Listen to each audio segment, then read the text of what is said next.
আল্লাহ রাসূল ফজরের নামাজের সালাম ফিরাইয়া সাহাবীর দিকে মুখ ঘুরায় যখন আলোচনা শুরু করবেন, এমন সময় একজন সাহাবী দাঁড়িয়ে রাসূলকে সালাম দিলেন। আল্লাহর নবী যখন আলোচনা শুরু করবেন, এমন সময় একজন সাহাবী দাঁড়ায় রাসূলকে সালাম দিলেন। আপনারা বলেন তো, আমি যখন ওয়াজ শুরু করছি এমন সময় একজন যদি দাঁড়ায় বলে হুজুর আসসালামু আলাইকুম, এটা কি আদবি না বেদবি? বেদবি না? নবী তাকায় দেখে যে সাহাবী সালাম দিয়েছে সে হচ্ছে আল্লাহর নবীর ডবল জামাই। মানে যাই সালাম দিয়েছে তুই মুয়া না, নবীর আবার ডবল জামাই। এখন জামাই যদি বেয়াদবি করে শ্বশুর ধরবার পারায়, কথা খান না কেন? অনেক জামাই বেয়াদব আছে না নাই? আল্লাহ নবী বলেন, বাবা ওসমান, ফজরের নামাজের পর আমি নবী যখন আলোচনা শুরু করতে চাই এমন সময় তোমার সালাম দেওয়ার কারণ কি? ওসমান গনি বললেন, আসসালামু ক্বাবলাল কালাম, কোনো কথাবার্তা বলার আগেই দেওয়া লাগবে সালাম। হুজুর আপনার সাথে যদি আমি কোনো কথা বলি, সে কথা বলার আগে কি দেওয়া লাগবে? এ কথা কে বলেছে? আল্লাহ রাসূল বলেছেন। আল্লাহ রাসূল বলেছেন আসসালামু ক্বাবলাল কালাম, কোনো কথাবার্তা বলার আগেই দেওয়া লাগবে সালাম। সালাম দিয়া তারপরে কথা শুরু। আপনারা কি সালাম দেন? দেন? বেটা কোনোদিন সালাম দিয়েছেন? বেটা তো আপনার দেয় না, বেটা শ্বশুরক দেয়। আপনার বেটা কিন্তু সেই ভদ্র, খুবই ভদ্র, শ্বশুরকেই ভয়। আসসালামু আলাইকুম আব্বা, কেমন আছেন আব্বা? আম্মা কেমন আছে? ওরে বাবারি, এ ভদ্রই হলো কুত্তে গাড়ি। আর বাপের সামনে দিয়ে যায়, সারা মানুষ যায় না, কুত্তে যায়, বোঝার উপায় নাই। জোরে কোন কথা ঠিক কিনা? আপনারা বলেন তো, পৃথিবীর সমস্ত মানুষকে সালাম দিলে যে সওয়াব হবে, নিজের বাপ মাকে সালাম দিলে এর চাইতে বেশি সওয়াব আল্লাহ দান করবে। জোরে কোন কথা ঠিক কিনা?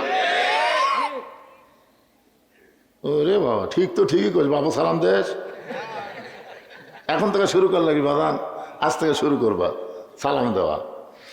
যেই বাড়িতে সালাম আদান প্রদান আছে ওই বাড়িতে অভাব থাকতে পারে কিন্তু অশান্তি থাকবে না। হ্যাঁ, অভাব আছে কিন্তু অশান্তি নেই। কোনোদিন স্বামী স্ত্রীর মধ্যে মারামারি হবি না, কারণ বউ স্বামী সালাম দেয়, স্বামী বউ সালাম দেয়, সালামের দ্বারা সব রাগ পাঞ্চা হয়ে যায়, আরও মারামারি। বেটার বউ শাশুড়িকে সালাম দেয়, শাশুড়ি বেটার বউ সালাম দেয়, মানে যখন তাই সুযোগ পাবি আগে সালাম মারবি। দেখবেন শাশুড়ি বেটার বউয়ের বিরুদ্ধে কবি না, বেটার বউ শাশুড়ির বিরুদ্ধে কোনোদিনও কবি না। কিন্তু সালাম কালাম না থাকার কারণে প্রত্যেকটা সংসারে অশান্তি। টাকা আছে, অভাব নাই, কিন্তু অশান্তি দাউ দাউ করে চলতেছে। যেরকম কথা ঠিক। এই জন্য সালাম দেওয়া লাগবে, সালামের প্রচলন শুরু করবেন। আল্লাহ নবী ওসমান, তুমি কি বলবার চাও? ওসমান গনি বলতেছে, রাসূলুল্লাহ একদিন দেখেছি আমি বলি নাই, দ্বিতীয় দিন দেখেছি আমি বলি নাই, কিন্তু আজকে তৃতীয় দিন দেখতে পারলাম আপনি যখন নামাজের সালাম ফেরেন সঙ্গে সঙ্গে আপনার একজন সাহাবী নাম হলো তালহা বাড়ির দিকে দৌড় দেয়। আপনি যেই মাত্র সালাম ফেরেন সঙ্গে সঙ্গেই আপনার সাহাবী তালহা বাড়ির দিকে দৌড় দেয়। আমি একদিন দেখেছি বলিনি, দ্বিতীয় দিন দেখেছি আমি বলিনি, আজকে তৃতীয় দিন দেখার পরে আমার খুব রাগ হলো। কেন আল্লাহর নবী এত সুন্দর আলোচনা করে আর সে আলোচনা না শুনে ওই বাড়ির দিকে দৌড় দেয়। কতগুলো ছেলে দেখবেন জুমার দিনে সবার শেষে এসে আগে যায়, আছে না নাই? আপনার কোন তো জুমার দিনে কেন নামাজে আগে আসতে হবে? আল্লাহ যে বললেন, ইজানু দিয়ালি সলাতি মিয়াউমিল জুমআ ফাসাউ ইলা যিকরিল্লাহ। জুমার নামাজের আজান দেওয়ার সঙ্গে সঙ্গে জোরে জোরে মসজিদে আসতে হবে। সর্বপ্রথম যেই ব্যক্তি মসজিদে ঢুকবে আজান দেওয়ার পরে 3 মিনিটের মধ্যে, কয় মিনিট? 3 মিনিটের মধ্যে যারা মসজিদে ঢুকবে জুমার দিন, আল্লাহ তার আমল নামায় একটা উট কুরবানি সব দিবি। খালি সুবহানাল্লাহ করলে হবে না, ঢোকা লাগবে। 5 মিনিটের মধ্যে যারা মসজিদে ঢুকবে আল্লাহ তাদের আমল নামে একটা গরু কুরবানি সব দিবে। 10 মিনিটের মধ্যে যারা ঢুকবে একটা ছাগল কুরবানি সব পাবে। এরপরে যারা ঢুকবে তারা আর কুরবানির মধ্যে নাই, তারা ডিম মুরগি দান করার সব পাবে। আপনার কোনটা সুবহানাল্লাহ? ডিম মুরগিত না উঠোত? উঠোত। যে কাজ কাম লাগছে, আলু বান্ধার কাম লাগছে, আর জুমার দিন হলে খেয়াল আছে।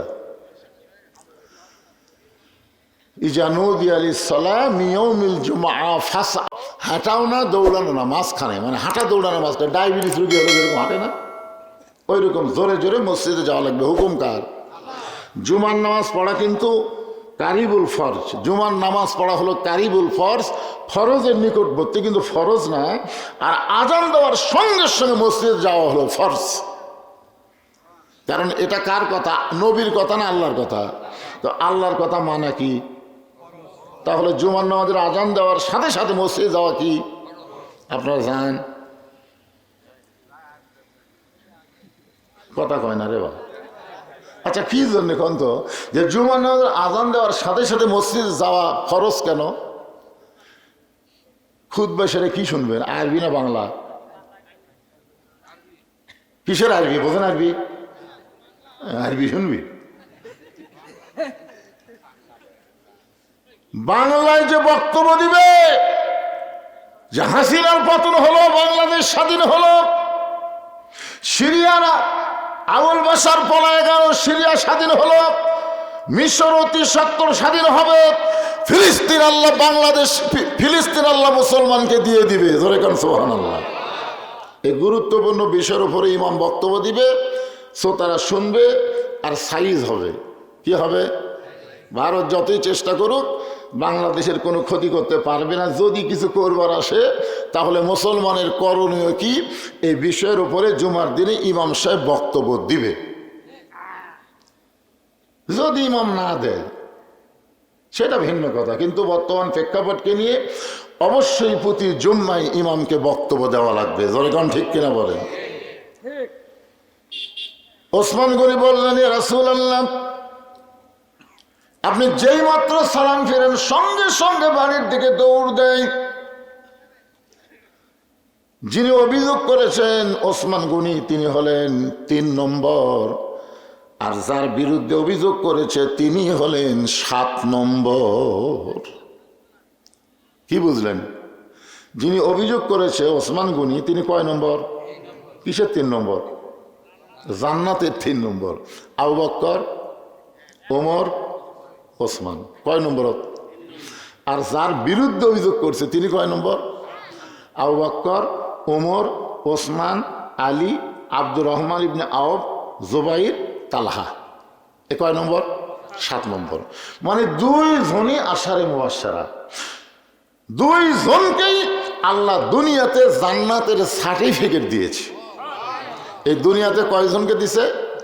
10 জনকে। তার মধ্যে যিনি অভিযোগ করেছে তিনি হলেন 3 নম্বর, যার বিরুদ্ধে করেছে তিনি হলেন 7 নম্বর। আল্লাহ নবী কিছুক্ষণ মাথা নিচু করে থাকলেন, তারপরে বললেন, ওসমান, তুমি শুধু অভিযোগ করলেই হবে না, অভিযোগকে তদন্ত করে দেখা লাগবে।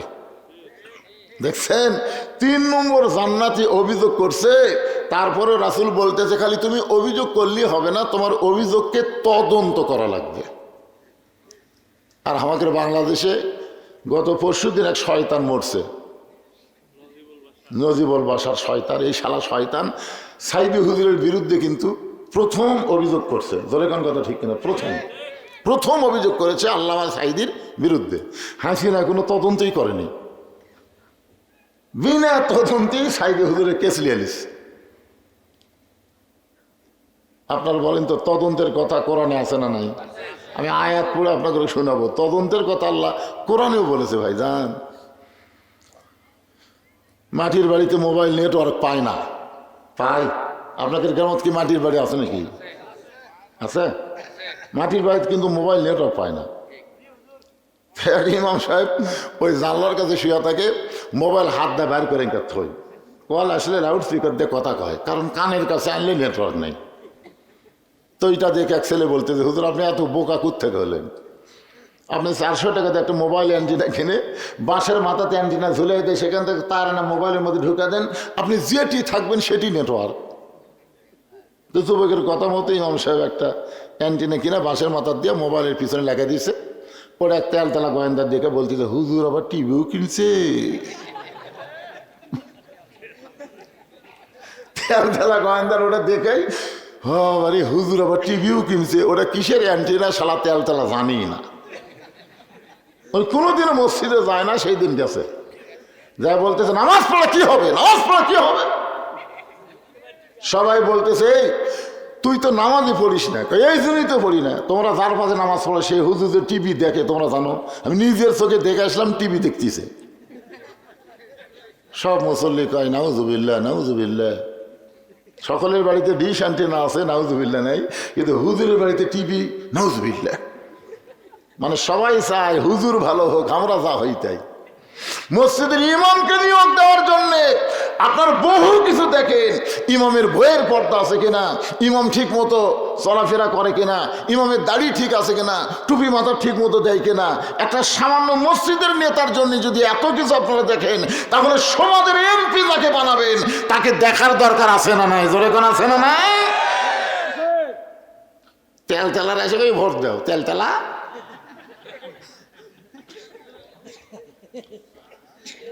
আর আইতাল্লাযী ইউকাযযিবু বিদ্দীন ফাযালিকাল্লাযী ইয়াদুল ইয়াতীম ওয়া লা ইয়াহুদ্দু আলা তুআমিল মিসকিন। সব মুসল্লি সিদ্ধান্ত লিছে আজকে হুজুরক বাদ দেবো। তেলতেলার কথা শুনে সিদ্ধান্ত লিছে হুজুরক বাদ দেবো। হুজুর মসজিদের মধ্যে ঢুকতেছে, ডান পাও দিয়া, জোরে কোন কি পাও দিয়া, আল্লাহুম্মা আফতাহ লি কয়নি, কেবল বলতেছে আল্লাহুম্মা আফতাহ। সমস্ত মুসল্লি বলতেছে না। হুজুর কয় কি হলো? তুমি টিভি কিনা টিভি দেখো আর তোমার পাশে আমরা নামাজ পড়বো? ইমাম কয় বারে আমি টিভি তো কিনিনি, দেখবো কেমনে? তেলতেলা বলতেছে হুজুর তাহলে বাঁশের মাথাত কি দেখলাম?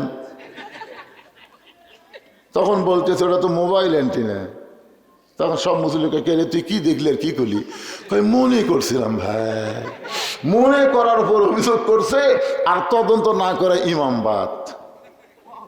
চিন্তা করছেন? আল্লাহ রাসূল বলেন ওসমান তুমি অভিযোগ করলি, তোমার অভিযোগকে গ্রহণ করতে পারলাম না, তদন্ত করতে হবে। 3 নম্বর জান্নাতি 7 নম্বরের বিরুদ্ধে অভিযোগ করেছে। আল্লাহ নবী বললেন তদন্ত না করে কিছু করব না। আল্লাহ নবী দাঁড়িয়ে গেলেন, তদন্ত করার জন্য নবী দাঁড়িয়ে গেলেন, আর কোনো আলোচনা করলেন না। ফজরের পরে যে আলোচনা করেন, নবী আলোচনা বন্ধ করে দিয়ে তদন্তের জন্য দাঁড়িয়ে গেলেন। নবী যখন মসজিদ থেকে বের হচ্ছেন, প্রত্যেকটা সাহাবী নবীর দিকে তাকায় আছে। আল্লাহর নবী বললেন আমি তদন্তের জন্য রওনা দিলাম, তোমরা কি আমার সঙ্গে যাওয়ার চাও? সাহাবীরা বললেন ইয়া রাসূলুল্লাহ যদি আপনি অনুমতি দেন আমাদের কোনো আপত্তি নাই। তার মানে নবী বুঝালেন যে একজন তদন্ত, একদলীয় তদন্ত না করে সর্বদলীয় তদন্ত করা দরকার। জোরে কোন ঠিক কিনা? আপনারা বলেন তো বাংলাদেশে যারা যুদ্ধাপরাধী, যাদেরকে অন্যায়ভাবে ফাঁসি দেওয়া হলো হাসিনার সময়, এই মানুষগুলা কি খারাপ ছিল না ভালো ছিল? এক বাক্যে বলেন তো ভালো না খারাপ? কে তদন্ত করছে? এক দলীয় তদন্ত করছে ভাই। তদন্ত করে ভালো মানুষগুলোকে ফাঁসির কাস্টে ঝুলাই দিল। আল্লাহ নবী বললেন তোমরা যদি চাও তাহলে আমার সঙ্গে তদন্তে অংশগ্রহণ করতে পারো। নবী আমার সামনে সামনে, প্রত্যেকটা সাহাবী পিছনে পিছনে রওনা দিলেন। কারণ নবী যখন সামনে চলবে, নবীর সামনে কেউ যাবার পারবে। কোরআনে আল্লাহ বলেছেন আমার নবী যখন কথা বলবে, নবীর মুখের ওপর কেউ কথা বলতে পারবে না। নবী যখন রাস্তা চলবে, নবীর সামনে কেউ রাস্তা চলবে না। বর্তমানে বাংলাদেশে কোনো নবী নাই, কোনো আলেম ওলামা যদি আপনারা দেখেন রাস্তায় চলতেছে, যদি আপনি সামনে চলেন আলেমকে দেখার সঙ্গে সঙ্গে যদি মনে করেন এখন তো আর নবী নাই, আল ওলামা ওয়ারাসাতুল আমবিয়া, আলেমরা হলো নবীদের ওয়ারিস, আমি হুজুরের সামনে যাব না, দরকার হলে হুজুরের পিছনে পিছনে যাব।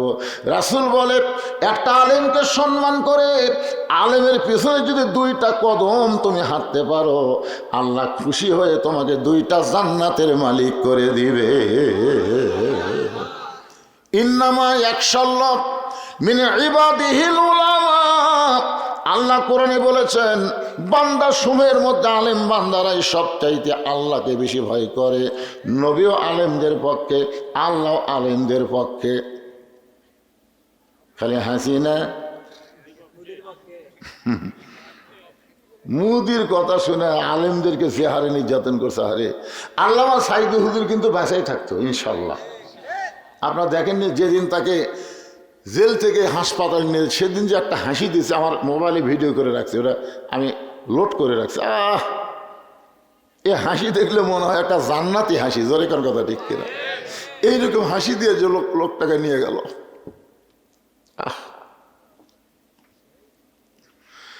জেলখানার মধ্যে তাকে হত্যা করা হলো, যার কারণে বাংলার প্রত্যেকটা মুসলমান বিশ্বাস করে আল্লামা সাইদি তুমি মরনি, শহীদ হয়েছ, আমরা এটাই মানি।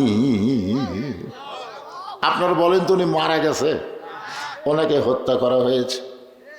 আর আল্লাহ রাস্তায় যখন কাউকে হত্যা করা হয়, আল্লাহ কোরআনে বলেন ওয়ালা তাকুলু লিমান ইউকতালু ফি সাবিলিল্লাহি আমওয়াতুন বাল আহইয়াউ ওয়ালাকিন লা তাশউরুন।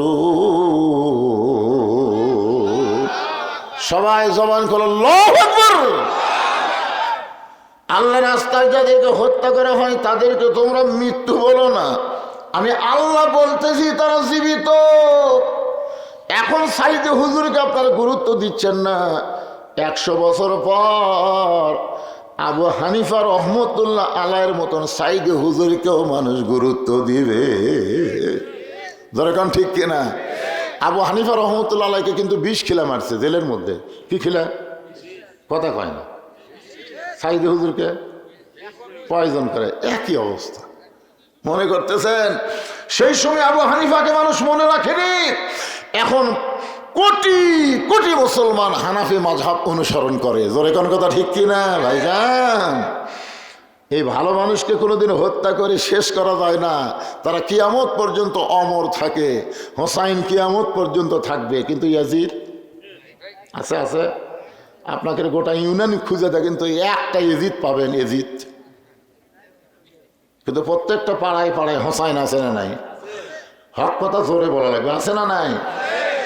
একটু মনোযোগ দিয়ে শোনেন। নবী গেলেন সামনে সামনে, সাহাবীরা পিছনে পিছনে। তালহার বাড়ির দরজায় আল্লাহ নবী দাঁড়াইলেন। নবীর সুন্নত হলো কারো বাড়ির দরজায় গিয়া খটখটি করা যাবে না, কলিং বেলে চাপ দেওয়া যাবে না। হয়তো বলুন হুজুর তখন তার কলিং বেল ছিল না, এখন তার কলিং বেল আছে, আছে না নাই? এই বগুড়া রহমাননগর আমার এক বন্ধুর বাসা, আমাকে মাঝে মধ্যে বলে হুজুর আমি একটা বাসা করছি, আপনি একটু আসবেন বাড়ি দোয়ার জন্যে।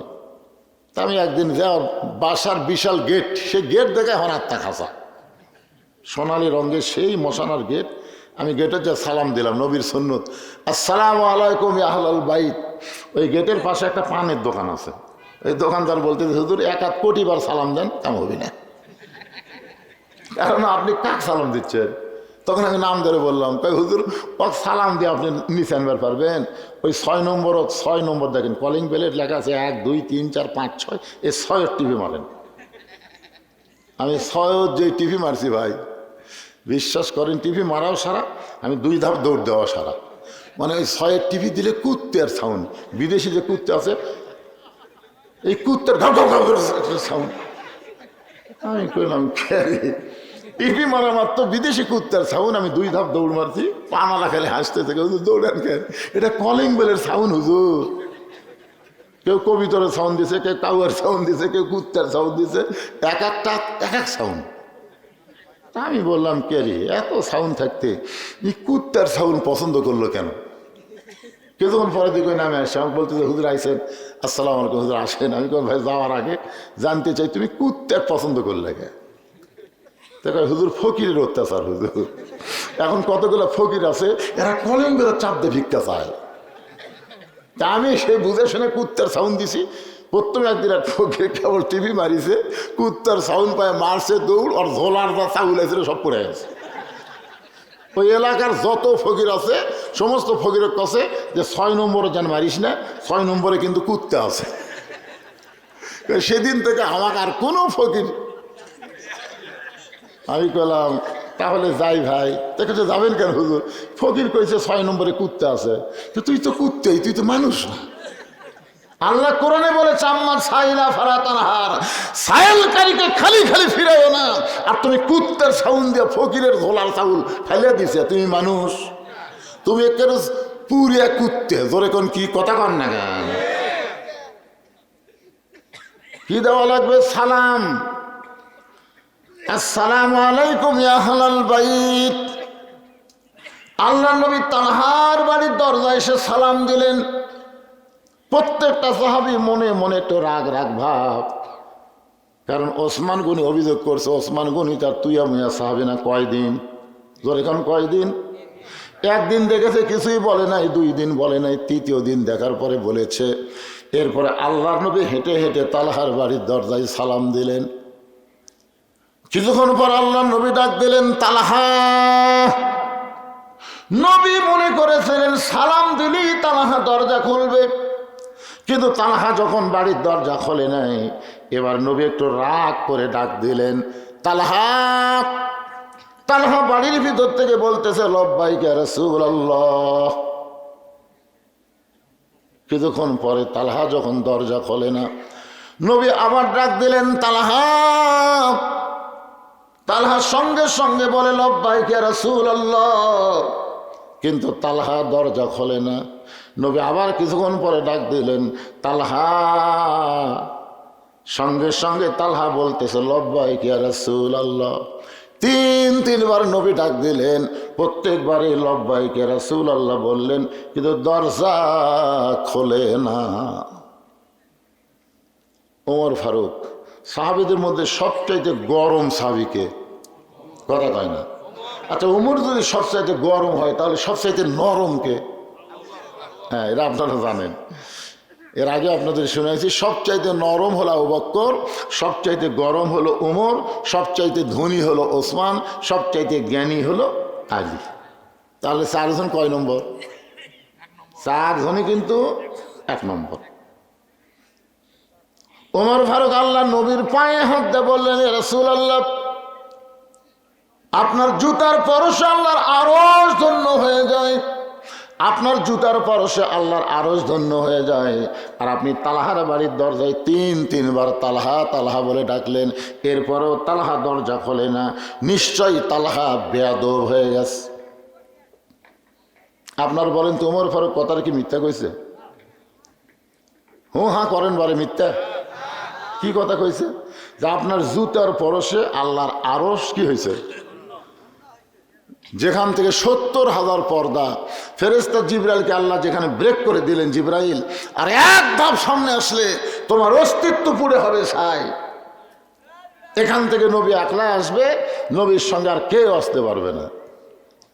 নূরের পর্দার মধ্যে আল্লাহ নবী যখন ঢুকতেছে, এমন সময় জিবরাইল বলে, ইয়া রাসূলুল্লাহ, যেই জায়গার মধ্যে আমি জিবরাইলকে আল্লাহ অ্যালাউ করলো না, আপনি সেই জায়গায় যাচ্ছেন। আপনি জমজমের কূপের পানি দিয়ে ওযু করার সময় আপনার পায়ে যে জুতা জোড়া আছে, এই জুতা কি আপনি পায়ে দিয়েই যাবেন না জুতা খুলবেন? নবী বলতেছে, জিবরাইল ভাই, আল্লাহর সঙ্গে মেরাজ করতে এসে আমার জুতা খোলার কথা মনেই নাই। তুমি যখন মনে করে দিলে, উপর হয়ে নবী যখন পায়ের জুতা খুলতে যাবেন, এমন সময় আরশ থেকে আওয়াজ আসলো, নবী গো, জিবরাইল আপনাকে চিনে না, যার কারণে জুতা খুলতে কয়। আমি আল্লাহ আপনাকে চিনি, আমার আরশে আজিম দামি হতে পারে, কিন্তু আপনার জুতার চাইতে দামি নয়। লিল্লাহু আকবার। আমার আরশে আজিম দামি হতে পারে, কিন্তু আপনার জুতার চাইতে দামি নয়। উমর ফারুক বলে, রাসূলুল্লাহ, আপনার জুতার পরশ আল্লাহর আরশ ধন্য হয়ে যায়। আর সেই নবী তালহার বাড়ির দরজায় তিনবার তালহা তালহা বলে ডাকলেন। প্রত্যেকবারই লব্বাইক লব্বাইক বলল, কিন্তু এখন পর্যন্ত দরজা খুললো না। নিশ্চয়ই তালহা বেয়াদব হয়ে গেছে। আল্লাহ রাসূল বলেন, ওমর সাবধান হয়ে যাও, তদন্ত করার আগে কোনো রিপোর্ট দেওয়া যাবে। এখনো তদন্তই হয়নি, তুমি আগেই রিপোর্ট দিলে বেয়াদব। আমি নবী আইছি তদন্ত করতে, তোমাকে সাথে আনছি রিপোর্ট দেওয়ার জন্য না। চিন্তা করছেন ওমর হলো কয় নম্বর? কথা কয় না কেন? কয় নম্বর? জান্নাতের দিক দিয়ে কয় নম্বর? 1 নম্বর আবু বকর, 2 নম্বর ওমর। সে ওমরকে রাসূল বলতেছে, ওমর মুখ সাবধান করে কথা বলবে, তদন্ত করার আগে কোনো রিপোর্ট দেওয়া জায়েজ নেই। হযরত ওমর যেমন ছিলেন গরম, তেমন ছিলেন নরম। ওমর ফারুকের জীবনী পড়ে দেখবেন, তার মতন গরম মানুষ কেউ ছিল না, আবার তার মতন নরম মানুষ কেউ ছিল না। এতই নরম, বুঝলেন? গভীর রাত্রে মদিনার অলিগুলি ঘুরতেছে, দেখে একটা তাঁবুর মধ্যে থেকে একটা পুরুষ বাহিরে বাইরে হয়ে খালি দৌড়াদৌড়ি করতেছে। ওমর ফারুক লোকটার সামনে রাতের বেলা গিয়ে সালাম দিয়ে বলে, আসসালামু আলাইকুম ভাই, কেমন আছেন ভাই? লোকটা সালামের উত্তর দেয় না। ওমর ফারুক আবার আসসালামু আলাইকুম ভাই, কেমন আছেন ভাই? লোকটা সালামের উত্তর দেয় না। যে ওমর রাস্তাতে গেলে শয়তান কয়দিন যায় না। ওমর ফারুক 3য়বার যখন সালাম দিচ্ছে, আসসালাম, খালি সালাম দেশ, এই সালামের অর্থ তুই বুঝিস? ওমর ফারুক কে রে ভাই, সালামের অর্থ মানে আল্লাহ তোমার উপর শান্তি বর্ষিত করুক। তুই জানিস তাঁবুর মধ্যে কি হচ্ছে জানিস? আমার বাড়ি হলো অমুক জায়গাত, আমি গভীর রাত্রে আমার গর্ভবতী বউ নিয়ে অমুক জায়গায় যাচ্ছি। এই মাঝ রাস্তাতে আমার বইয়ের যে পেটের ব্যথা উঠছে, ওই তাঁবুর মধ্যে খালি ও মারে বাবার রেখে কান দিচ্ছে, আর আমি বেড়া ঘুরতেছি, কি অশান্তি আমার, আর এই খালি সালাম মারতেছে। ওমর ফারুক লোকটার হাত ধরে বললেন, ভাইজান আমার বেয়াদবি নিবেন না, আমার বাড়িতে ভালো একটা ধাত্রী আছে, আমি একটু নিয়ে এসে আপনার বইয়ের উপকার করতে চাই। ওমর ফারুক কত নরম মানুষ, দেখেন কি খারাপ ব্যবহার করছে, তারপরও নিজের বাড়িতে গিয়ে বললেন, আব্দুল্লাহর মা। ওমর ফারুকের ছেলের নাম হলো আব্দুল্লাহ। জোরেকান ছেলের নাম কি? আব্দুল্লাহর মা। দরজা খোলো, সঙ্গে সঙ্গে দরজা খুলে গেল। ওমর ফারুক বলে, আব্দুল্লাহর মা, তুমি কি জান্নাতে যাবার চাও? বলে, 1000 বার চাই। তাহলে চলো যাই। সরাল্লাহ কর না কেন? নিজের বউকে বলতেছে, আব্দুল্লাহর মা, তুমি কি জান্নাতে যাবার চাও? বলে, 1000 বার চাই। তাহলে চলো যাই। এই জিনিস লিয়া চলো, এই জিনিস মানে একটা সন্তান ধরবার গেলে যে যে জিনিস লাগে সেইগুলো জিনিস লিয়া রওনা দাও। হযরত ওমর ধাত্রীকে নিয়ে এসে, নিজের বউকে নিয়ে এসে তাঁবুর উল্টা পিঠটা ভিতরে ঢুকায় দিল। আর লোকটাকে বলতেছে, ভাই ধৈর্য ধারণ করো, ধৈর্য ধারণ করো। লোকটা বলতেছে, তুমি তো সেই ব্যক্তি যে পর পর 3বার আমারে সালাম দিছা, আমি সালামের উত্তর না দিয়ে তোমার সঙ্গে খারাপ ব্যবহার করলাম, তারপরেও তুমি আমাকে কত সুন্দর বলতেছো ধৈর্য ধরো। এমন সময় তাঁবুর ভিতর থেকে আওয়াজ আসতেছে, ইয়া আমিরুল মুমিনিন, আপনার বন্ধুকে বলেন তার বিবিও সুস্থ আছে, সন্তানও সুস্থ আছে। যেই বলছে আমিরুল মুমিনিন, আপনার বন্ধুক বলেন, ওই লোকের তখন অবস্থা কি?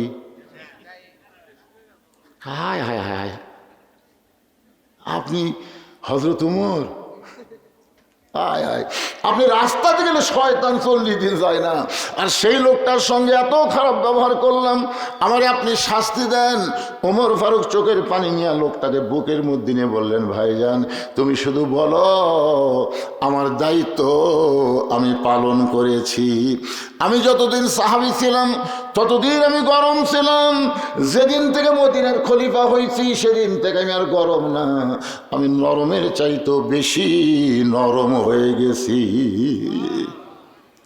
তাহলে হযরত ওমরের মধ্যে যেমন গরম ছিল তেমনই নরম ছিলেন। আল্লাহ রাসূল যেই মাত্র বলেন, ওমর সাবধান হয়ে কথা বলো, তদন্ত করার আগে কোনো রিপোর্ট দেওয়া যাবে না। ওমর ফারুক চিন্তায় পড়ে গেলেন, নবীর কাছে যদি কোনো বেয়াদবি হয়। এই ভয়ে হযরত ওমর তালহার বাড়ির চারিধার ঘোরা শুরু করলেন। এই বাড়ির মধ্যে এমন কি আছে? তিনবার নবী ডাক দিছে, এরপরও তালহার দরজা খোলে না। এই বাড়িটার মধ্যে আছে কি রে? বাড়িটার মধ্যে কি মজা আছে? আমি একটু পানি খাই, অসুবিধা আছে ভাইজান? ডায়াবেটিস তো একটু সমস্যা হচ্ছে। আর এমন গরম পানি দিছে।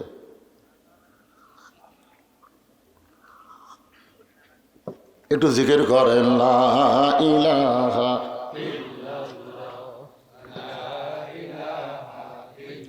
লা ইলাহা লা ইলাহা ইল্লাল্লাহু মুহাম্মাদুর রাসূলুল্লাহ। নবী তিনবার ডাকছে। কয়বার? প্রত্যেকবারই কি করছে? প্রত্যেকবারই জবাব দিছে। কিন্তু দরজা কেন খুললো না? এই বাড়িটা কেমন বাড়ি নিজের চোখে দেখার জন্য হযরত ওমর ঘুরে ঘুরে দেখতেছে। হঠাৎ প্রাচীরের ফাটল দিয়া তাকায় দেখে বাড়ির মধ্যে একটা খুঁটির সঙ্গে একটা ছোট বাচ্চাকে রশি দিয়া বেঁধে রাখছে, যেমন গরু ছাগল বেঁধে রাখে, ঠিক এইভাবে বেঁধে রাখছে। ওই বাচ্চাটা খালি বাবা বাবা বাবা বাবা বলে কাঁদতেছে। ওমর ফারুক চমকে গেল, এই কি মানুষ নাকি রে? কচি মাসুম বাচ্চাকে রশি দিয়ে বেঁধে রাখছে, আর বাচ্চাটা বাবা বাবা বলে কাঁদতেছে। এরপরও তালহা তার সন্তানের রশি খুলে দেয় নাই। এই দৃশ্য দেখার পরে হযরত ওমর আল্লাহ নবীর কাছে এসে দাঁড়িয়ে গেছে। এমন সময় তালহা দরজা খুলেছে। সুবহানাল্লাহ বলে। আল্লাহ রাসূল বললেন, তালহা তোমার বিরুদ্ধে 1 নম্বর অভিযোগ হলো পরপর 3 দিন ফজরের সালাম ফিরানোর সঙ্গে সঙ্গেই তুমি বাড়ির দিকে দৌড় দাও। 2 নম্বর অভিযোগ হলো আমি নবী 3বার তোমাকে ডাক দিলাম, প্রত্যেকবারই লব্বাইক বললা, কিন্তু দরজা খুলতে এত দেরি কেন করলা? এমন সময় ওমর ফারুক বলে, ইয়া রাসূলুল্লাহ, এই তালহার বিরুদ্ধে আমার একটা অভিযোগ আছে। রাসূল বলে, তোমার আবার কি অভিযোগ? বলে, বাড়ির চারিধার ঘুরতে গিয়ে ফাটল দিয়ে দেখতে পাই তালহা তার কচি মাসুম বাচ্চাকে রশি দিয়ে খুঁটির মধ্যে বেঁধে রাখছে। সঙ্গে সঙ্গে রাসূল বললেন, তালহা তাহলে সর্বসাকল্যে তোমার বিরুদ্ধে অভিযোগ হলো 3টা। জোরে বলেন, কয়টা? 1 নম্বর অভিযোগ হলো সালাম ফেরানোর সঙ্গে সঙ্গে বাড়ির দিকে দৌড় দাও। 2 নম্বর অভিযোগ হলো আমি নবী 3বার তোমাকে ডাক দিলাম, প্রত্যেকবারই লব্বাইক বললা, কিন্তু দরজা খুলতে কেন দেরি করলা? 3 নম্বর অভিযোগ হযরত ওমর করেছে, তোমার কচি মাসুম বাচ্চাকে তুমি রশি দিয়া খুঁটির মধ্যে বেঁধে রাখছ। মাইকালা ভাই নাই, প্রতিদ্বন্দ্বী একটু বেশি হচ্ছে, দেখো তো কম যায় নাকি। আল্লাহ রাসূল বলেছেন বড়দেরকে সম্মান করো। রাসূলের হাদিস, বড়দের কি? আর সমবয়স্কদের মহব্বত করো, আর ছোটদেরকে স্নেহ করো। আমার কথা কি বুঝতে পারলেন? বড়দের কি করা লাগবে, আর ছোটদের স্নেহ করা লাগবে, দয়া করা লাগবে। আপনারা বলেন তো, আল্লাহর নবী ছোট বাচ্চাদের যে দয়া করছে আমরা করবার পারবো? ঈদের দিনে নবী ইমামতি করবি, মাঠত যাচ্ছে সুন্দর কাপড় পরে, এমন সময় দেখে ইহুদি গড়াগড়ি দিচ্ছে আর কান দিচ্ছে। ইহুদির বউ সাইটে লুকে আছে, কয়েকদিন আগে ওই বাচ্চার বাপ মরে গেছে। ইহুদির বিবি চিন্তায় পড়ল, মুসলমানের নবী নাকি, ওয়ামা আরসালনাকা ইল্লা রাহমাতাল লিল আলামিন। আল্লাহ তাআলা বলেছেন আমাদের নবীকে বিশ্ব জগতের কি রহমত। তো দেখি তো আয়াতটা সত্যি কিনা, এটা যাচাই করার জন্য মা লুকে আছে গাছের আড়ালে, আর বাচ্চাকে ফেলাই দেখেছে ধুলার ভিতরে। ওই ছোট বাচ্চা খালি বাবা বাবা বলে কাঁদতেছে। সঙ্গে সঙ্গে নবী ঈদের দিনে কাপড়ের দিকে খেয়াল না করে ওই বাচ্চাকে খেয়াল করে ধুলা মাখা বাচ্চাকে বুকের মধ্যে নিয়ে কপালে একটা চুমা খায়, বলে বাবা তুমি শুধু এতিম না, আমি নবীও এতিম। শিশুকালে মইরা গেছে মা, গর্ভে থাকতে মরছে পিতা, আমি চোখে দেখলাম না। কে করিবে লালন পালন, কে দিবে সান্ত্বনা, এই দুনিয়ার বড় এতিম নবী ছিলেন একজনা। মাথার পাগড়ি দিয়া ইহুদির বাচ্চার গায়ের ধুলা যখন নবী মুছে দেয়, এমন সময় মা চিৎকার করে বলে, ও মুসলমানের নবী, আজ থেকে শুধু আপনি মুসলমানের নবী না, আজ থেকে আপনাকে আমি নবী হিসাবে স্বীকার করে নিলাম। জোহরের নামাজের প্রথম রাকাতে নবী 3 বার সুবহান রাব্বিল আলা বলেছে। প্রথম রাকাতের প্রথম সেজদায় কয়বার? 3 বার সুবহান রাব্বিল আলা বলেছে। দ্বিতীয় সেজদার নবী তোলে না। 100 বার সুবহান রাব্বিল আলা সাহাবীরা পড়ছে, কিন্তু নবী সেজদা তোলে না।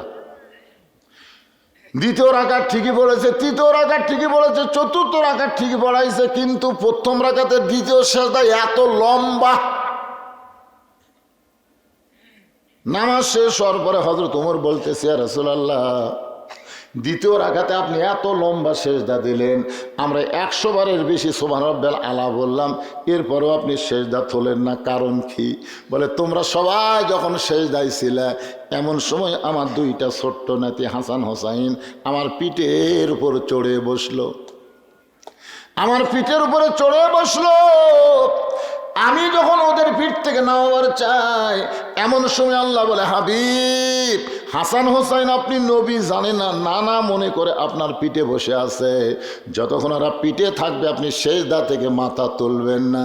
সাহাবীরা রে, ছোট বাচ্চাদেরকে আমার আল্লাহ বড় ভালোবাসে। এই জন্যই বলা হচ্ছে, কুল্লু মাউলুদুন ইউলিদু আলাল ফিতরা।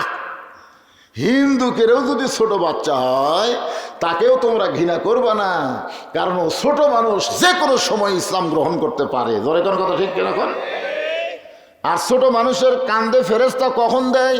তোমার 2 কান্দে 2 মুহুরি লেখিতেছেন ডায়েরি, 2 কান্দে 2 মুহুরি লেখিতেছেন ডায়েরি, দলিল দেখে রায় দিবে, টাকা পয়সার নাই কারবার। আপনারা বলেন তো, কেরামান কাতিবিন এই ফেরেশতাকে আল্লাহ হওয়ার সাথে সাথে দেয় না। 10 বছর যখন আপনার ছেলের বয়স হবে, ঠিক তখন ওই ফেরেশতা 2টা আল্লাহ কান্দত বসে দিবে। কারণ 6 বছর থেকে নামাজের তালিম দাও, 10 বছর থেকে জোর করে নামাজ ধরাও। জোরে কোন কথা ঠিক কিনা? এরপরই তো লেখালেখি শুরু হয়ে যাবে। একটু মনোযোগ দেন, ছোট বাচ্চাদের নবী কত ভালোবাসেন।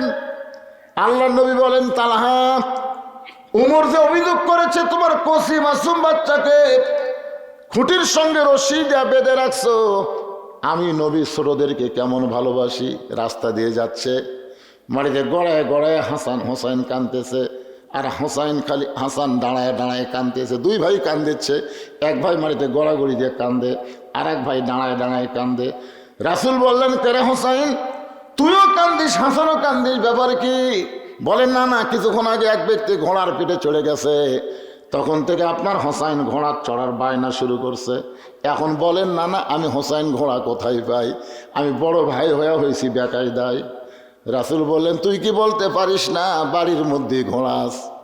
হোসাইন বলে, না না, আমি মিথ্যা কথা কেমনে বলবো, আমাদের বাড়িতে তো কোনো ঘোড়া নাই। রাসূল বললেন, তাহলে যাই। নবী আমার হোসাইনকে বুকের মধ্যে নিয়ে হোসাইনের হাতটা ধরে বাড়ির মধ্যে ঢুকে দরজা বন্ধ করে দিলেন। হোসাইন বলে, না না, দরজা কেন বন্ধ করলেন? রাসূল বলেন, পাগলা ঘোড়া দরজা খোলা পাইলে যদি বার হয়ে যায়, আসলে বাড়ির মধ্যে কোনো ঘোড়াই নাই। নবী দরজা বন্ধ করার কারণ হলো, এখন নাতিদের সঙ্গে নবী ঘোড়া ঘোড়া খেলবে। এইটা দরজা দিয়ে যদি বাহিরের কোনো সাহাবী দেখতে পায়, তাহলে তারা বড় কষ্ট পাবে। কারণ সাহাবীদের কাছে নবী আর হাসান হোসেনের কাছে হলো নানা। যেরকম ঠিক কিনা? নবী আমার ওপর হয়ে বলতেছে, আয়রে হোসেন আয়, আমার পিঠে চড়, আমি হইছি লাল ঘোড়া। এবার ছোট্ট হোসাইন নানার পিঠে লাফ দিয়ে চড়ে যখন ঘোড়া ঘোড়া খেলতেছে, নবী ঘাড় কাঁধে তাকায় দেখে হোসাইন দাঁড়ায় দাঁড়ায় কাঁদতেছে। রাসূল বলে, হোসেন রে, এ ঘোড়া যদি তোর পছন্দ হয় তাহলে ঘোড়ার পিঠে চড়। এমন কথা বলেছে, এই ঘোড়া যদি তোর পছন্দ হয় তাহলে ঘোড়ার পিঠে চড়। এবার হোসাইনও নানার পিঠের উপর চড়েছে। কিছুক্ষণ পরে হাসান বলতে, হোসেন ভাই, এত সুন্দর ঘোড়ার পিঠে আমরা 2 ভাই চড়েছি, তাকায় দেখো ঘোড়ার মুখে কিন্তু লাগাম নাই, ঘোড়ার মুখে কিন্তু লাগাম নাই। সঙ্গে সঙ্গে নবী আমার এক টানে মাথার পাগড়ি খুলে ওই পাগড়ি মুখের মধ্যে ঢুকায় দিয়া দুইটা মাথা হোসাইনের হাতে দিছে। হোসাইন লাগাম মনে করে এত জোরে হ্যাঁচকা টান মারছে, নবীর গালসির মধ্যে লাগামটা ওই পাগড়িটা ঢুকে গেছে। একটু দূরে ছিল মা ফাতেমা, একটু দূরে ছিল মা ফাতেমা। এই দৃশ্য দেখার পর আর সহ্য করতে পারে না, এক দৌড়ে এসে হাসানকে ধাক্কা দিয়ে হোসেনকে মারছে সর। দুইটা বাচ্চা যখন কাঁদতে কাঁদতে দুই দিকে চলে যায়, এমন সময় নবী আমার ইতিমের মতন দাঁড়ায় কাঁদতেছে। নবীকে ফাতেমা বলে, বাবা আমার দুইটা সন্তান বড় বেয়াদবি করেছে বাবা। বাবা গো আমি বুঝতে পারি নাই, আপনি এদেরকে মাফ করে দেন। রাসূল বলে, ফাতেমা দুইটা সন্তান কোনো বেয়াদবি করেনি মা, বরং তুই আমার কলিজায় আঘাত করলি, তুই আমার কলিজায় আঘাত করলি। ফাতেমা বলে, বাবা আমি আপনার কলিজায় কেমনে আঘাত করলাম? রাসূল বলে, ফাতেমা তুই কি আমার ভিতরের কলিজা কোনোদিন দেখছিস মা? ফাতেমা বলে, বাবা ভিতরের কলিজা কেমনে দেখবো? রাসূল বলে, ফাতেমা রে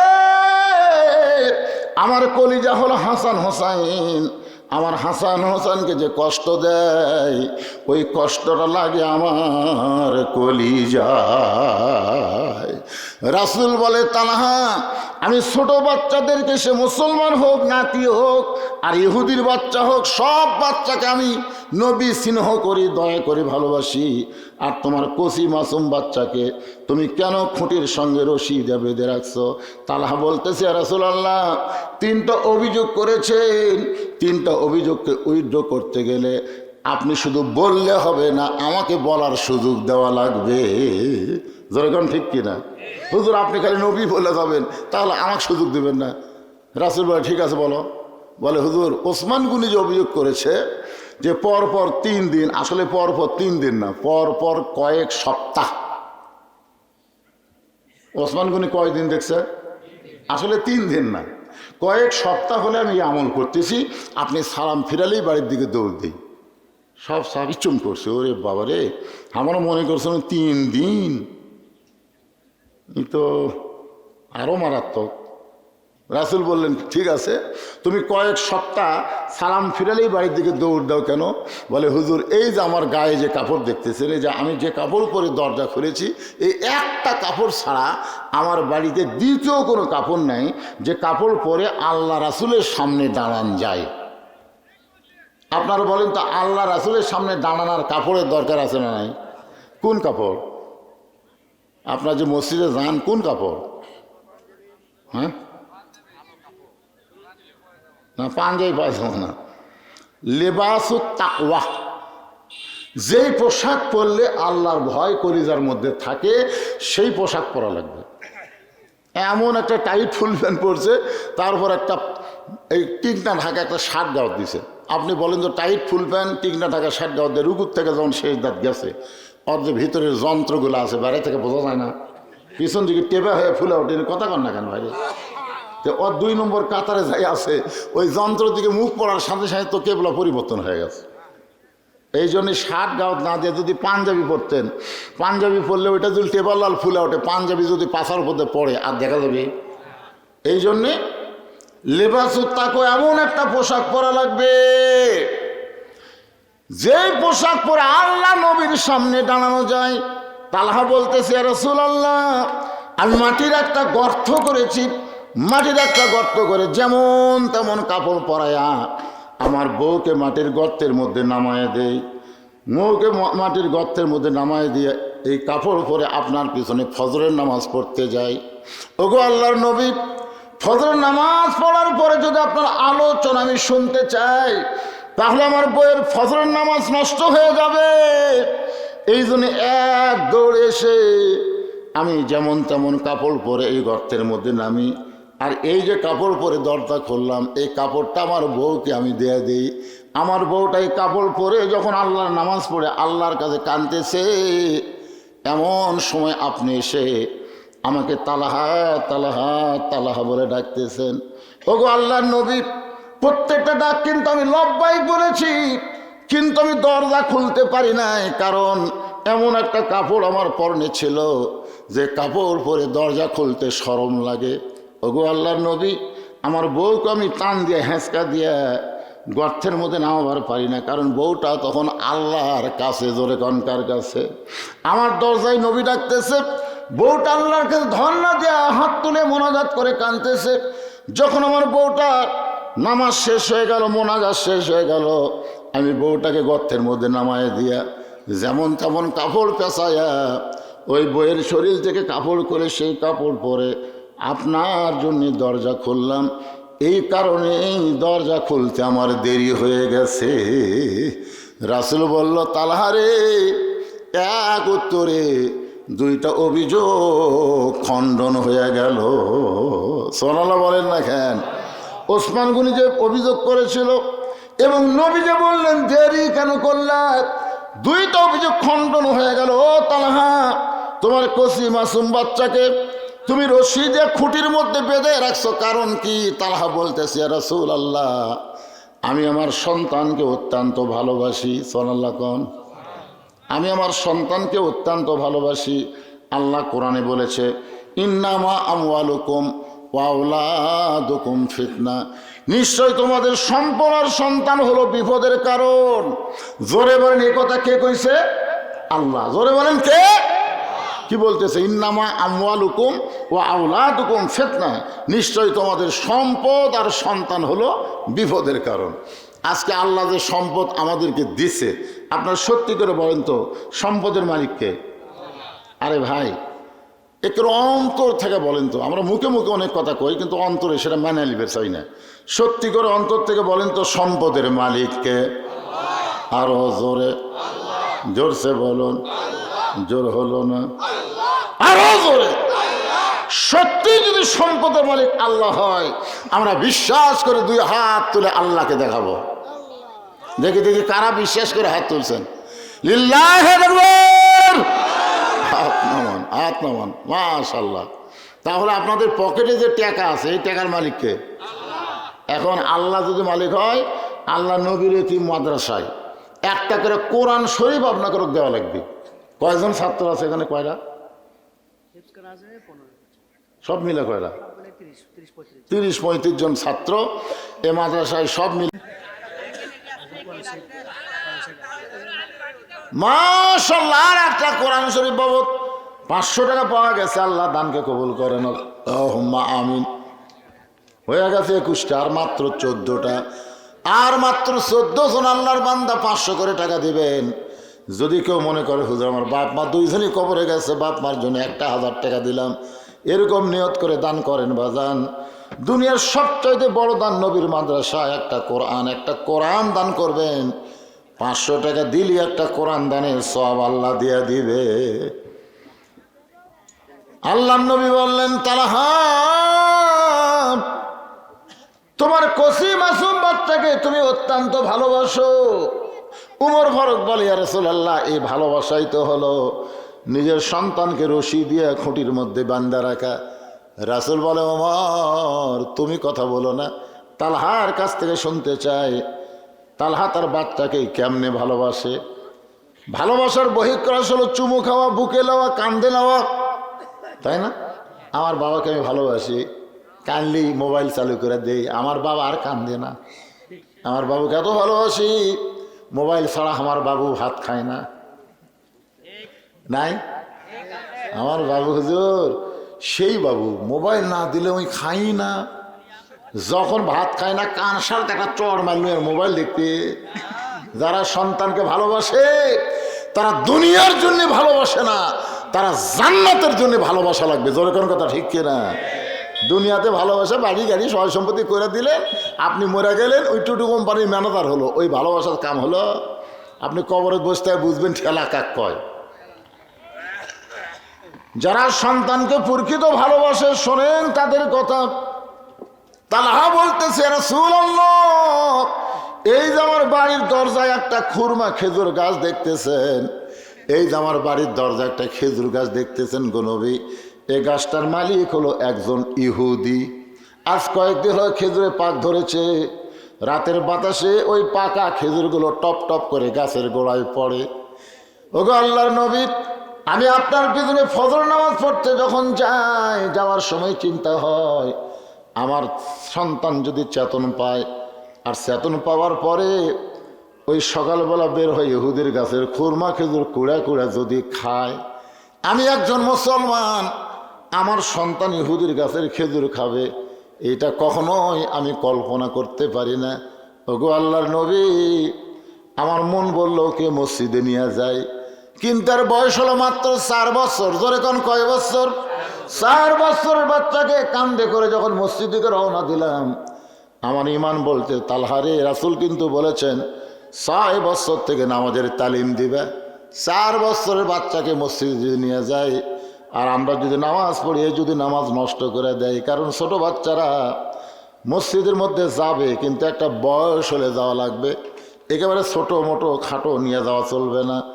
আমি উলহট্ট ঈদগাহ ময়দানে ঈদের নামাজ পড়াই, ঈদের দিনে কতগুলো ছোট বাচ্চাকে নিয়ে আসে, কি সুন্দর ফতুয়া পাঞ্জাবি গায়ে দিয়ে, 3 বছর 4 বছরের বাচ্চা। আমরা যখন রুকুর থেকে শেষ দাঁত গেছি, ওরা 4-5 জন একত্র হয়ে বলছে, সবাই উপর হসে রে, উপর হসে রে। আমরা গেছি শেষ দাঁত, ওরা করছে উপর হসে রে। এই কথা শুনে মুসল্লিও হাসে, আমি যে একটা ইমাম মানুষ ভাই, আমিও হাসি আটকার পারিনি। কে রে, আমরা উপর হসিরা শেষ দাঁত গেছি। আপনারা বলেন ভাই, এটা অন্য নামাজ হলে দুহরে পড়ানো যাবে, কিন্তু ঈদের নামাজ তার দোহরে পড়ানোর কোনো সুযোগ আছে? এই আমি খুতবার মধ্যে বললাম, আগামী ঈদে 5 বছরের নিচে 6 বছরের নিচে কোনো বাচ্চাকে মাঠে আনা চলবে না, কারণ এরা কিছুই বোঝে না। তালহা বলতেছে, রাসূলুল্লাহ, আমার ভয় হলো আমি আমার ছোট বাচ্চাকে মসজিদে নিয়ে যাব, আর মসজিদে যখন আমরা নামাজ শুরু করে দেব, ওই সময় যদি আমার ছেলে নামাজ নষ্ট করে দেয়, আমি মসজিদে নিয়ে যাই তো ভয় পাই, আমার বাড়িতেও রাখলে ভয় পাই, যদি চেতন পায়া ইহুদির গাছের খুরমা খেজুর খায়। আমি তখন চিন্তা করলাম কি করব। তখন আমার বিবেক আমাকে বলল, তোমার বাচ্চাকে রশি দিয়ে তুমি আটকে রাখো। ওগো আল্লাহর নবী, শুধুমাত্র ইহুদির গাছের খুরমা খেজুর থেকে আমার বাচ্চাকে বাঁচানোর জন্যে আমি রশি দিয়া খুঁটির মধ্যে বেঁধে রাখছি। আপনার পিছনে ফজরের নামাজ আদায় করার পরে মসজিদে এসে নামাজ পড়ে এসে আমার বউকে নামাজ পড়ার সুযোগ করে দিয়া আমি গর্তের মধ্যে যেমন তেমন কাপড় পরে নামছি। ওগো আল্লাহর নবী, আপনি যখন বারবার ডাকলেন, আমার বউকে গর্তের মধ্যে নামায় দিয়া আমি বইয়ের পরনে কাপড় পরে আপনার জন্য দরজা খুলেছি। এখন পর্যন্ত আমার ছেলের পা থেকে হাত থেকে রশি আমি খুলতে পারিনি। নবী কান্দে, প্রত্যেকটা সাহাবীরা কান্দে। আল্লাহ নবী বলেন, তালহা রে, তোমার সন্তানকে তুমি রশি দিয়ে বেঁধেছ, রশি দিয়ে আটকাছো বাজান, কিন্তু তুমি কি জানো তোমার বান্দাকে ইহুদির গাছের খুরমা খেজুর থেকে বাঁচানোর জন্যে, খাওয়া থেকে বাঁচানোর জন্য রশি দিয়ে বেঁধেছ। তোমার ছেলের উপরে জাহান্নামের আগুন আল্লাহ হারাম করেছে। এখন আমার প্রশ্ন হলো, এত অভাবের ভিতরেও তালহা যদি তার মাসুম বাচ্চাকে ইহুদির গাছের খুরমা খেজুর থেকে বাঁচাবার পারে, আপনারা বলেন তো তালহার চাইতে আমাদের অভাব বেশি না কম? তাহলে আমরা কেন ঠ্যাঙ্গা ভাঙা, আমরা কেন গ্রামীণ ব্যাংক, আমরা কেন আশা কারিতাস, এইগুলোর কাছে আমরা ঋণ নেই? ঋণ নিয়ে আমরা আলু লাগাচ্ছি, ঋণ নিয়ে আমরা বাড়ি করতেছি, ঋণ নিয়ে আপনার বলেন তো এই যে ঋণের মধ্যে সুদ আছে না নাই? কথা বলেন, সুদ আছে না নাই? আপনার বলেন তো এইগুলার মালিক কারা? আশার মালিককে, কারিতাসের মালিককে, গ্রামীণ ব্যাংকের মালিককে, এই ঠ্যাঙ্গা মারার মূল মালিককে? এগুলার মূল মালিক কিন্তু হোসনারা ইউনুস না, এগুলার মূল মালিক হলো ইহুদি আর খ্রিস্টান। জোরে কোন কথা ঠিক কি না? আমি ওয়াজ করেছিলাম শহর দিকে, এই ওয়াজ ইউনুস, ডক্টর ইউনুসের ওয়াজ করেছিলাম শহর দিকে। এই ওয়াজ করতে আপনার ওই তার মধ্যে আমি বলছিলাম ঠ্যাঙ্গা মারাও কম না। তারপরে আমার কাছে গেছিল এরা, আমার বাড়ি যাই, হুজুর ওয়াজ করে তো টাকা ভালোই কামাই করেন হুজুর, কি করবার পারছেন, কি করবার পারছেন? আমরা এনজিও, আমরা দাতা সংস্থা, আমরা মানুষকে দান করি হুজুর, মানুষকে বাড়ি ঘর বানিয়ে দিই, এ করি সে করি, আমরা হলাম দাতা সংস্থা। ওরে বাবারে, ওরা বলে দাতা সংস্থা। তখন আমি বললাম, ভাই তোমরা আমার কাছে আসছে তখন একটা গল্প শোনো। বলে কি গল্প? বলে এক মানুষ 2 বিয়ে করছে, 2 বিয়ে করছে, 2 বউকে আপনারা কি কন? 2 বউ আপনারা কি কন? সতীন না? আপনার বলেন তো সতীনে মারামারি না মহব্বত? মারামারি বেশি, কিন্তু আল্লাহর কি কাম 2 সতীনের একই সাথে 2টা বাচ্চা হচ্ছে, মানে 2 সতীনের একই সাথে 2 ছেলে হয়েছে। তো কিছুদিন পরে গ্রামের মধ্যে একটা রব উঠছে, সতীন তার সতীনের সন্তানকে মাটির থুয়ে আর শত্রু সন্তান কোলে নিয়ে আদর করে। সবাই কয় না, এ কথা বিশ্বাস করা যায় না। এক মেয়ে মানুষ বলতেছে এটা বাইরে থেকে বোঝা যাবে না, ভিতরে ঢোকা লাগবে। এক মেয়ে মানুষ তদন্ত করার জন্য ভিতরে ঢুকে দেখে একটা সন্তান মাটির খালি পেঁয়া পেঁয়া করে কান দিচ্ছে, আর একটা কোলতলে বাবু তো করতেছে। তখন বলে কে মাটির কান দে, ওটা কে? ওটা আমার কলিজার টুকরা, ওরা কলিজার টুকরা মাটির কান দিচ্ছে। তো কোলের মধ্যে কে? আমার শত্রুর সন্তান, সতীনের সন্তান। তো সতীনের সন্তান কোলে নিয়ে আদর করতেছিস আর তোর কলিজার টুকরা মাটির থুছিস, কারণ কি? বলে জানিস না, আমার স্বামী গরিব, আমার স্বামী মরে গেলে আমার সন্তানকে কাজ করা লাগবে। তো ছোটোবেলায় মাটির থাকলে মাটির একটা আর্থ কানেকশন পাচ্ছে, এদের রোদ পাচ্ছে, রোদের ভিটামিন সি পাচ্ছে, মাটির আর্থ কানেকশন পাচ্ছে, আর যত কান দিচ্ছে তত ব্যায়াম হচ্ছে। করে কান দিচ্ছে আর হাত পা মারতেছে, আর ব্যায়াম হচ্ছে, আর শরীর সেই সাইজ হচ্ছে। ই বড় হলে পানির ভিজলেও সর্দি হবে না, ও দুধ পড়লেও কাম বাড়িতে আসবি না। সেই শরীর আমি গড়ে তুলতেছি, আমার কলিজার টুকরা, কারণ কাজ করে খাওয়া লাগবে। আর এক কোলের মধ্যে নিয়ে আমি লুলে বানাচ্ছি, লুলে খালি এই যেন হাঁটতে না পারে, এই রোদের দিন আমার রোদ লাগছে, পানি পড়লে যেন সর্দি হয়, এই জন্য আমি কোলতলে আদর করতেছি। এটা আসলে মূলে আদর নয়। আজকে এই যে এনজিওগুলো আমাদেরকে যে সহযোগিতা করতেছে, এগুলো কি আসলে সহযোগিতা?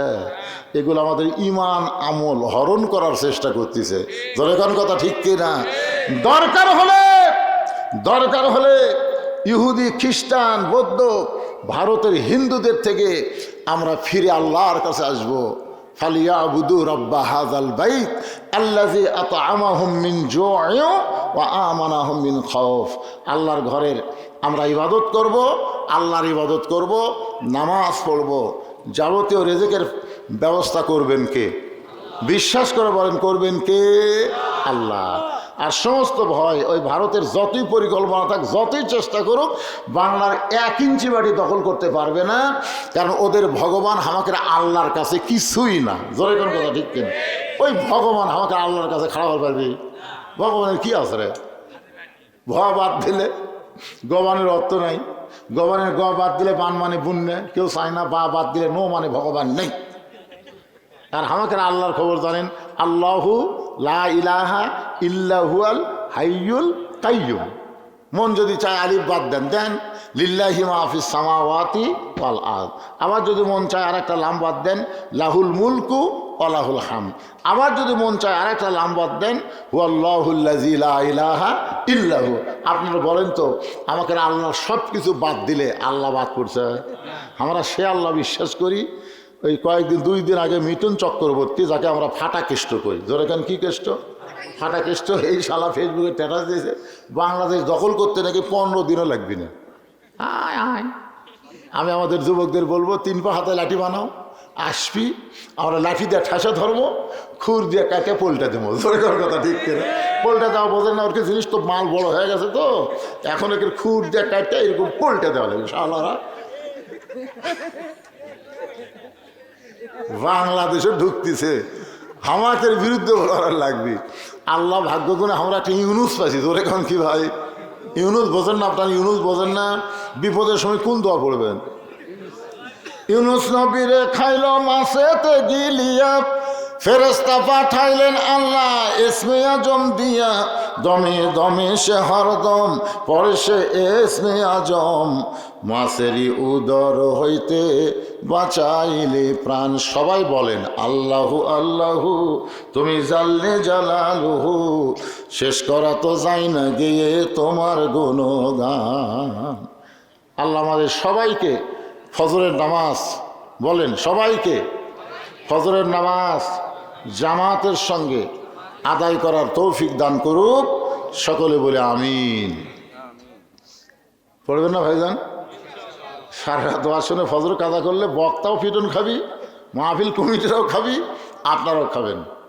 সারা জীবনের ওয়াজ যদি এক পাল্লায় দেওয়া হয়, আর একটা ফজরের নামাজ যদি আর এক পাল্লায় দেওয়া হয়, আপনার বন্ধু কোনটার ওজন বেশি হবে? এই জন্য আপনারা সবসময় চেষ্টা করবেন যে যেই তারিখে বিজ্ঞাপন, সেই তারিখের মধ্যেই মাহফিল যেন শেষ হয়। বগুড়ার মানুষ চালাক হবেন, কয় তারিখে মাহফিল? 2 তারিখের। এখন ঘড়ির টাকা দেখেন 3 তারিখ হয়ে গেছে, কি করবেন? আমরা 2 তারিখের দাওয়াত দিয়ে 3 তারিখে মোনাজাত করতেছি। ইস্তেগফার পড়ে আস্তাগফিরুল্লাহ রব্বি মিন কুল্লি জামবি ওয়া তুবু ইলাইহি লা হাওলা ওয়ালা কুওয়াতা ইল্লা বিল্লাহিল আলিয়্যিল আযীম। আল্লাহুম্মা আমিন। আল্লাহুম্মা আনতাস সালাম ওয়া মিনকাস সালাম তাবারাকতা ইয়া যাল জালালি ওয়াল ইকরাম। আয় আল্লাহ তাআলা, কত কঠিন শীতের ভিতরে টপ টপ করে নিয়র পড়তেছে। এই শীতকে উপেক্ষা করে তোমার যে সমস্ত বান্দা বান্দিরা আরামের বাড়ি ঘুমকে বাদ দিয়া কোরআন হাদিসের মহব্বত কলিজার মধ্যে নিয়ে এই জান্নাতের বাগানে বসে বসে কোরআন হাদিসের আলোচনা শোনার শেষে আমি গুনাহগারের সঙ্গে রহমতের দরজায় ফকির হয়ে দোকানে হাত তুলেছে। মেহেরবানি করে আজকের মাহফিল আমাদের সকলের হেদায়েতের জন্যে, নাজাতের জন্যে, জান্নাতের জন্যে কবুল করো। এই মাহফিলের শুরু থেকে শেষ পর্যন্ত যত আলোচনা হয়েছে আল্লাহ, এর মধ্যে যদি ত্রুটি হয়, ভুল হয়, মাফ করে দাও। এর যা হাদিয়া মঞ্জুর করো। সোনার মদিনায় নবী পাকের রওজা মোবারকে আল্লাহ কবুল করে নাও। তামাম আম্বিয়া কেরাম, আসহাবে কেরাম, তাবিঈন কেরাম, তাবিঈন কেরাম, তামাম পৃথিবীর মাটির নিচে যত মুমিন মুমিনা শুয়ে আছে আল্লাহ, সকলের আরওয়াহ পরে হাদিয়া কবুল করো। আল্লাহ, আমরা যারা হাত তুলেছি, আমাদের জনম দুখুনি মা যাদের কবরে গেছে আল্লাহ, মেহেরবানি করে মায়ের কবর জান্নাতের টুকরা বানিয়ে দাও। বাবার বাড়িঘর সবই আছে, আমাদের যাদের অন্ধকার কবরে চলে গেছে আল্লাহ, মেহেরবানি করে বাবার কবর জান্নাতের টুকরা বানিয়ে দাও। আমাদের দাদা দাদি, নানা নানি, আত্মীয় স্বজন, শ্বশুর শাশুড়ি যাদের কবরে গেছে আল্লাহ মাফ করে দাও। মাবুদ, এই মাদ্রাসাকে কিয়ামত পর্যন্ত কবুল করো। এই মাদ্রাসার জায়গা জমি দিয়া কবরে চলে গেছে যারা, আল্লাহ তাদের কবরকে জান্নাতের টুকরা বানায় দাও। আয় আল্লাহ, এই মাদ্রাসায় নগদে বাকিতে যারা দান করেছে, করবে আল্লাহ, সব দানগুলোকে জান্নাতের বিনিময়ে কবুল করে নাও।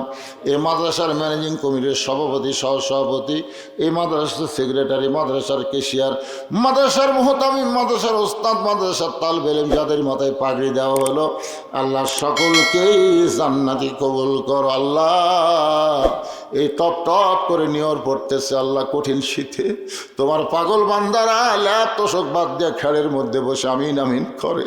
আল্লাহ, আজকের মাহফিলকে জান্নাত পাওয়ার ওসিলা হিসাবে কবুল করে নাও। আল্লাহ, আমি অসুস্থ, আমার মতো যারা অসুস্থ অবস্থায় হাত তুলেছে আল্লাহ, সুস্থতার নিয়ামত দান করে দাও। আমার মা বোনেরা পর্দার অন্তরালে বসে বসবাস শুনেছে, আবিদা সালিহা পদ্মাঞ্জু কবুল করে মা ফাতেমার চরিত্র দান করে দাও। গোটা বিশ্বের মুসলমানকে আল্লাহ তুমি হেফাজত করো। আমার বাংলাদেশের প্রতি আল্লাহ তুমি খাস রহমত নাজিল করো। ও দরদে আল্লাহ, যেদিন আমাদের মৃত্যু হবে দিনটা যেন জুমার দিন হয়, মাসটা যেন রমজান মাস হয়, ইমানের সাথে ইজ্জতের সাথে দুনিয়া থেকে বিদায় নেওয়ার কালে আমাদের সকলের জবানে তুমি জারি করে দিও লা ইলাহা ইল্লাল্লাহু মুহাম্মাদুর রাসূলুল্লাহ সাল্লাল্লাহু আলাইহি সাল্লাম। আসসালামু আলাইকুম ওয়া রাহমাতুল্লাহি ওয়া বারাকাতুহু।